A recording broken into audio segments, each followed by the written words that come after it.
Hello YouTube, this is Hunting Guy 532, and today I'm going to talk to you about bug out plans. I think a lot of people, when they get their bug out bag together, the bailout kit, whatever you want to call it, they get it together, all that, and when disaster strikes and they have to bug out, they think, oh, no problem. They grab their bug out bag, they leave their home, and then they realize, where do I go? That is very crucial and something often overlooked by most people. Especially if you live in a city or something, I would think your main goal would be get out of the city. Especially because going on maybe a little longer term, 2.5 weeks to 3 weeks to 4 weeks, which so around a month. Food runs low. People start acting irrational, doing things they normally wouldn't do. I think in cities, a lot of people rely on the government for everything that they get their water, their power, their food with all the grocery stores and whatnot, and all their modern conveniences. Electricity may not seem something very, I'll say, precious to most people, but if you uh, notice how people behave during even like temporary blackouts, 1 to 2 hour blackouts, their whole world shuts down because of they can't access anything they normally would because it all ran on electricity, which was given to you by the government. And when something happened to the electricity, it affected a lot of people. Now, where I live in more of a kind of rural area, it's not as hard to get away. I'm not in a back to the boonies, kind of rural area, but it's fairly rural. I know most of the people around here and whatnot, so I know who I can trust, who I can't trust. If I had to bail out with other people, I know who what I want to take with me and who I don't mean to sound cruel, but probably leave behind or maybe not let them know about certain supplies I may or may not have. Um, to make your bug out plans, as it were, you'll need some real basic stuff, and you want to take stuff you can take with you. So here I have a couple pencils. To start with, pencils will work in cold weather, and for me living in Canada, that's a good thing considering it can get down to -40 where I live here on the East Coast. Take one already sharpened, obviously decent length, with a good eraser on it, and then one not sharpened with a good eraser on it. Now, you can bring a small sharpener if you wish, but if you're like me and you always have a pocket knife or a buck knife or something on you, then you can just use your knife to sharpen your pencil. Something else that comes in handy, pens, two different kinds of pens here. This is a larger, maybe not as ideal carry pen. This is just a nice clicking pen that you could bring with you. And this is just a standard, kind of like a Bic pen. I think it's Papermate pen, just real simple, light thing. If you're gonna carry a pen, I will suggest black or blue ink, as those are good standard colors for most pens, and you don't want to go out there with lime green or hot pink or even red. They just it wouldn't be as it's not as convenient. So blue or black ink would be ideal. I think this one's blue, and this one is black, but pencil works as well. Some books you could use with set those down. Some different types of books you could use for your bug out or bailout plans. This is just a Hilroy notebook I just have. This one's empty, um, as you can tell. It's got some pages, so you could have a list of bug out gear you need, what you need for what season, where you're gonna go, how long does it take to get there if you have a car, if you're on foot, are you traveling with if you have a family of four, are you traveling with them? How old are all the members of the family? What kind of health conditions they're in?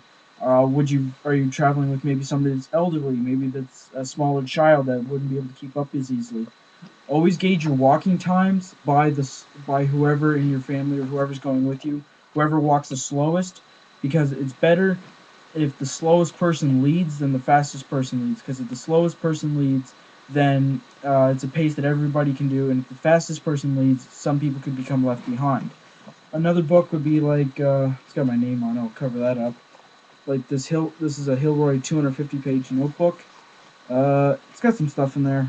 I'll just skip past all some stuff I have written, but a lot of this papers, all this, and it's also ringed like this, so it's very easy to tear out if you need to. I would suggest having something like this for all members of the family. These Hilroy notebooks. Let's say you had a family of four.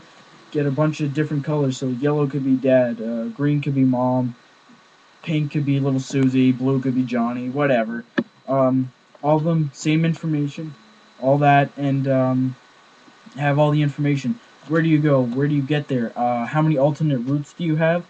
Um, some people, when they do have an idea in mind, they usually only have one place in mind, and if something happens where the government has a roadblock for whatever reason, or something like that, then it's kind of hard. And that was your one and only area. Try and have two areas. Try and go somewhere fairly remote if you can. At the moment, I only have two places that's actually set. I am looking for a third place. I think three options is always better than two. I'm not gonna have, I'm not gonna make 200 options, but I'll probably have 2 to 3. I'm gonna look for a third one. Right now, I have two. One is I own land in a very rural area here on the east coast of Canada, and it would be about a 45-minute drive there in good weather conditions. So if I had to walk, it'd be probably take me the day to get there, but if it's early in maybe a disaster or something, when people are still at home and you realize I should bug out now before it's too late. By the time I got there, got set up, I would be all good by the time people started freaking out in the cities. Or, in other areas. It doesn't have to be just cities, even in rural areas, people who just aren't prepared. Um, I have another place very close to my home. It's near a patch of woods close to my home where I do a lot of day hunting, like during the grouse season. After I got home from school or whatever, I would just grab my shotgun and my hunting pack and go out there hunting. Although it is fairly accessible, a lot of people do. Some people go around there during hunting season. It's usually just me and my friend Airsoft Man 332 out there, but there's a place that we go that me and him know about that a lot of people don't go to or ever go to. It's way out there. It's quite a long walk to get to it, and it's a place close by where if something happened, where if I just got home or something and something happened, maybe I turn on the news or the radio and all of a sudden it's everybody get out of your homes now. This and this is happening. It would be a lot easier to get to. I could just grab a bug out bag and run for the closest area, which would be that. If something happened where I got the chance to go to the further place, it would my land 45 minutes away from my home. Then I would definitely that'll always be my first option. Is taking a car or a truck an option? Is something else you have to consider. Would I be hiking with small children? Are you going to be taking small children with you? Or are you going to be taking some elderly people with you that will not be able to make that walk?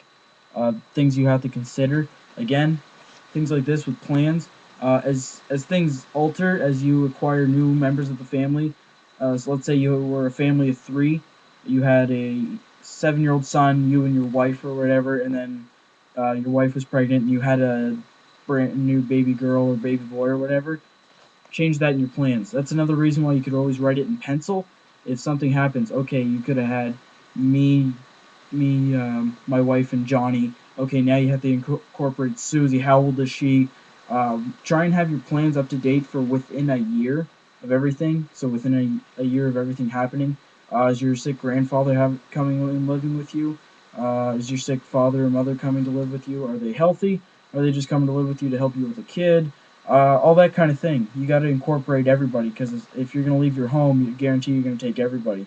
If I'm leaving my home, I am taking my family with me, and good close friends I would take with me.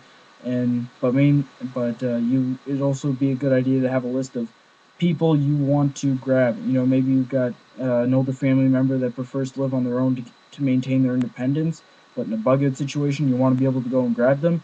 Make sure you're able to do that, all that kind of thing. Inform your family members. Don't feel stupid about it, because if people that think, oh, that's stupid, come the actual disaster, they're the ones that are going to be looking stupid.